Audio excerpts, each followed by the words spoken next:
I'm back. I wanted to show you what I made for St. Patrick's Day.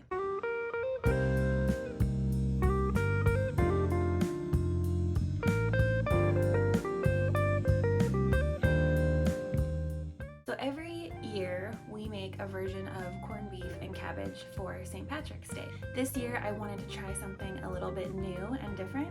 So I decided to try this shepherd's pie corned beef and cabbage. It's from the YouTube channel Food Wishes. I'll link it below. It's a very popular channel and it's by Chef John. I followed the recipe as exactly as I could with one exception, which you'll see, and here's how it went. Okay, here's my corned beef. I have it in a deep pot. I don't have any oil or anything, and the stove is not on yet. So I've taken it out of the package, placed it in the pot here, and then to that I am adding some celery and some carrot.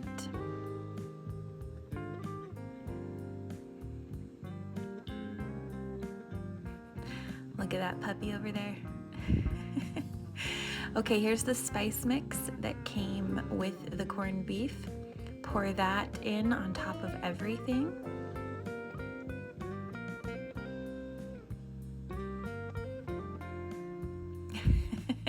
She loved how this smelled so much.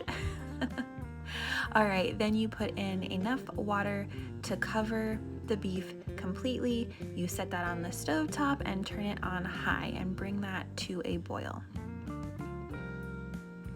Here it is, boiling away, and then you turn the heat down to low. You put a lid on it and you simmer that for 3.5 hours.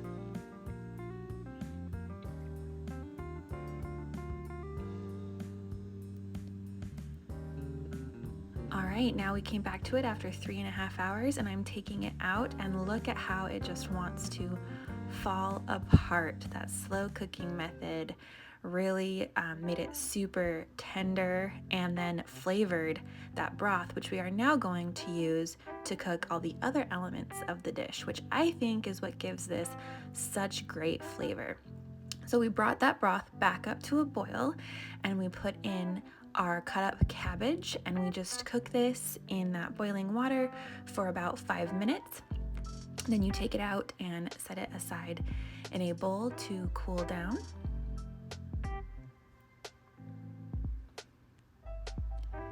Next up is the carrots. This was just 2, or maybe it was 3, I can't quite remember, 2 or 3 chopped carrots.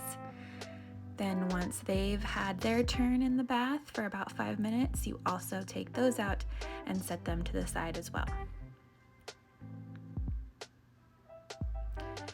Next is the potatoes. I quartered 5 russet potatoes.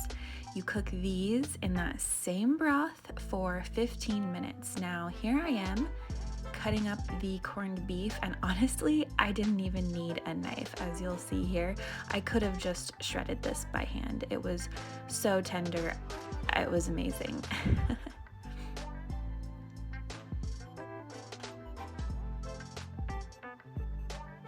Yeah, here I can show you how it just falls apart. Corned beef is something that I only eat once a year, so I know it's not very good for you, but you know, indulging in it once a year rather, is not that bad. Okay, here's the cooked potatoes. I ladled in some of that stock that they were cooking in.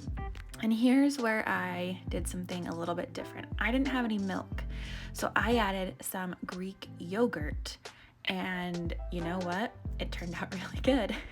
Here's a little bit of butter, and here I go mashing this up. I did have to add just a little bit more of that broth to get this to come together and be really nice and smooth, but these tasted great. Cooking those potatoes in that liquid was amazing. Here's some cheddar cheese, mixing that in really nicely, getting it all melted in there and combined. And then there's what the potatoes look like. So we have all of the elements. Oh, and I forgot to add cayenne, so I added that in at the end because that was also in the recipe. Okay, so you grease your baking dish, and first you put down the layer of the cabbage. This cabbage was very good, you guys. It had so much flavor from cooking in that broth. Then on top of that, you add all of your carrots. I wished I'd had a little bit more carrot, but that was all the carrot I had, so that's what I used. Then on top of the carrots, you put down your cut up corned beef in a nice layer.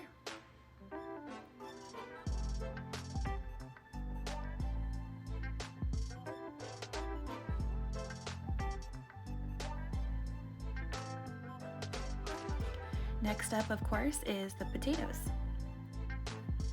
You dollop those around, and then that makes it easier to distribute and spread them around on top of everything, sealing everything in really nicely.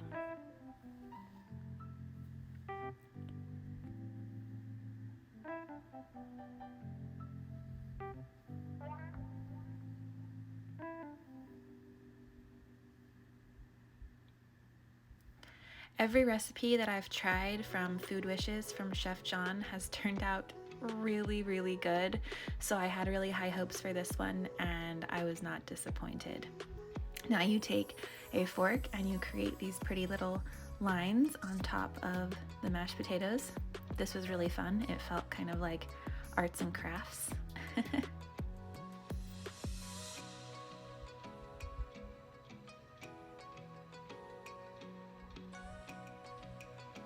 And then you take your fork and you go the other way.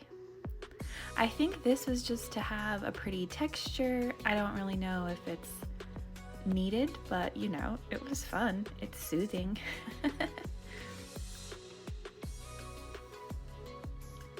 And then I add a little bit more cheese on top. Now this was some of that same cheddar, and then also a really, really beautiful aged English cheddar that is just amazing. So I saved that for the topping. And then you turn your oven on to preheat at 400 degrees, and you put this in the oven, 400 degrees, middle rack, for an hour. And this is what it looks like when it comes out. Oh, it's so pretty. That little bubbly part.